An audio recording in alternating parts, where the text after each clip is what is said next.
BR న్యూస్కి స్వాగతం. బాపట్ల జిల్లా పచ్చూరు నియోజకవర్గ మేజర్ పంచాయతీ అయిన మార్టూరు పట్టణంలో పెద్దకానా సెంటర్ చెరువును తలపిస్తుంది.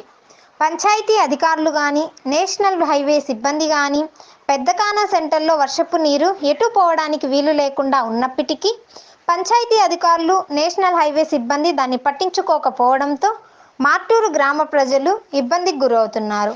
ఓ పక్క డెంగ్యూ, మలేరియాలతో రాష్ట్రంలో జ్వరాలతో ప్రజలు ఇబ్బంది పడుతుంటే మార్టూరు పట్టణంలో కొద్దిపాటి వర్షానికి కూడా పెద్దకానా సెంటర్ చెరువును తలపించడంతో అధికారులు ఇంత నిర్లక్ష్యంగా వ్యవహరిస్తున్నారు. ఎన్నిసార్లు పేపర్లో వచ్చినా అధికారులలో చలనం రావడం లేదు. అధికారులు స్పందించి పెద్దకానా సెంటర్లో నిలబడుతున్న నీటికి శాశ్వత పరిష్కారం చూస్తారని ప్రజలు ఆశిస్తున్నారు.